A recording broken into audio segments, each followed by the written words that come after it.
AP మాజీ మంత్రి రోజా Telugu Desam party పైన తీవ్రస్థాయిలో విరుచుకుపడి ఎప్పుడూ వార్తల్లో నిలిచిన వ్యవహార శైలి ఇప్పుడు మళ్లీ ఏపీలో హాట్ టాపిక్ గా మారింది. సామాన్యులపై రోజా చిన్నచూపును వ్యక్తం చేసే వీడియో ఒకటి ప్రస్తుతం సోషల్ మీడియాలో వైరల్ గా మారటంతో తెలుగుదేశం పార్టీ రోజాపై దుమ్మెత్తి పోస్తోంది.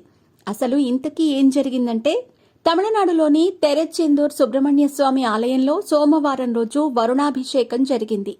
ఈ కార్యక్రమానికి తన భర్త అయిన సెల్వమణితో కలిసి హాజరైన మాజీ మంత్రి రోజా స్వామివారిని దర్శించుకున్నారు. రోజా సినీ సెలబ్రిటీ కావడంతో అక్కడ ఆమెను చూడటానికి అభిమానులు ఎగబడ్డారు. ఆలయంలో రోజాను చూసిన చాలా మంది భక్తులు ఆమెతో కలిసి సెల్ఫీలు దిగారు. ఇక వారందరినీ నవ్వుతూ పలకరించిన రోజా సెల్ఫీలకు ఫోజులిచ్చారు. అయితే అక్కడే పనిచేస్తున్న పారిశుద్ధ్య కార్మికులు కొందరు రోజాతో కలిసి సెల్ఫీ దిగాలని ఆమె వద్దకు చాలా ఆశతో వచ్చారు.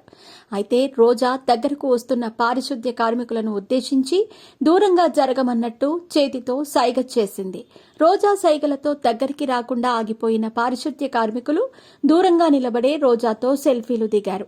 మిగతా వారందరితో దగ్గరగా సెల్ఫీలకు ఫోజులిచ్చిన రోజా పారిశుద్ధ్య కార్మికులను దూరం పెట్టడం పైన పెద్ద ఎత్తున విమర్శలు వ్యక్తమవుతున్నాయి. ఆమె అహంకారం పైన ప్రస్తుతం సోషల్ మీడియాలో ట్రోల్స్ కొనసాగుతున్నాయి. ప్రస్తుతం దీనికి సంబంధించిన వీడియోలు సోషల్ మీడియాలో వైరల్ కావడంతో రోజాను నెటిజన్లు టార్గెట్ చేస్తున్నారు. పారిశుద్ధ్య కార్మికులు లేని ఒక రోజును రోజా ఊహించుకోవాలని సవాల్ విసురుతున్నారు. పారిశుద్ధ్య కార్మికులు పనిచేస్తేనే మన రోడ్లు, మన ఊర్లు, మన నగరాలు శుభ్రంగా ఉంటున్నాయని, అటువంటి వారిని దూరంగా ఉండాలని రోజా సైగలు చేయటం ఆమెపై విమర్శలకు కారణం కాగా, ఈ వ్యవహారం ఇప్పుడు వైసీపీకి మరో తలనొప్పిగా మారింది. గతంలో టీడీపీ ప్రభుత్వం పైన మాటిమాటికి విరుచుకుపడిన రోజా పైన తెలుగు తమ్ముళ్లు ఇప్పుడు దుమ్మెత్తిపోస్తున్నారు.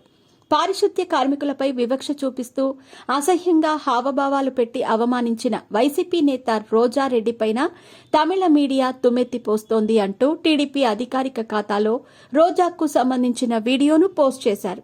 దీనికి తెలుగు తమ్ముళ్లు ఘాటుగా రోజాపై పోస్టులు పెడుతున్నారు. రోజాది కనిపించని చెత్త, పారిశుద్ధ్య కార్మికుల కంటే ఆమె చెత్తనే ఎక్కువ అంటూ ఘాటుగా పోస్టులు పెడుతున్నారు.